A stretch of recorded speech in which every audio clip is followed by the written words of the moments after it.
There she lies. Between the rivers of blood, they call her Iraq.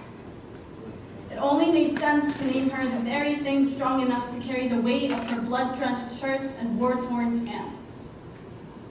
Or perhaps it was torture, stress, torment. I reckon it is my fault for letting her venture through my skeleton until she was comfortable being the calcium within me. I am convinced that she will think I regret her blindly believing to have not taught me much of love but everything of leave. I come from a woman who has seen war, who has walked through blood-covered streets, who has lost her brothers to the very battlefields within her. I come from a woman who knows what battle feels, who loves like last days. My heart is weak for a nation who knows what a teardrop tastes like, but strong enough to know that this will end with a saltwater sea. My body is a TV massacre. For the past 13 years, my body has been a TV massacre made to fit into sound bites and word limits. Journalists saying, just give us a story, a humanistic story, you see. We just want to give the humanistic view of terrorist blood. Don't mention those words, apartheid and occupation. This is not political. You have to help me as a journalist to help you tell your story. For the past 13 years, my body has been a TV massacre. How about you give us a story of a woman in Baghdad, in Mosul, in Samura, who has been treated like an empty gun, ready to be loaded momentarily by petitioned ammunition belonging to the opposition? How about you?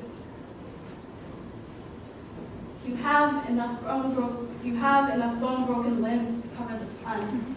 Hand me over your dead and give me the list of their names in 1,200 words. Utopia. Cherish forever hope for you. Serve injustice by powers that let and spoke for you. Bitter truths whisper into ears burning acidity. Silly me for holding belief of a day they'd live with relief. Those characterized for kindness and hospitality grew to lose morality amidst tragedies and lethality. When pebbles are met with pistols and metals are met with missiles and drones, act as signals. Nostalgia. Tired. Severed hearts. Hope for blissful breezes and fresh starts. Cherishing winds that never last, carrying fragments from the treasured past. Instead, they're forever scarred, tremors cast from the weather, harsh false promises that never are, held from a deceptive seminar, dead at hearts and lost files stashed away in the lever arch, and no one now remembers March. People lost their spring. Hasn't every terror last December crept back in? See, when faced with a bomb, it's not the flame you need initially fear. It's a moment of combustion itself. Creating that much fire uses up so much oxygen that you can literally suck your lungs dry.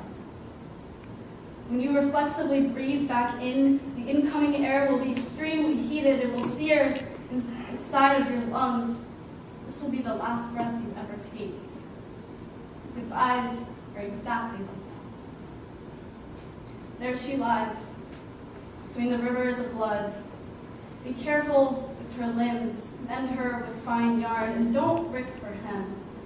Gather up her stray threads and squeeze her gently when she is wet. Even if she seems like just an old torn shirt, really she is a heart.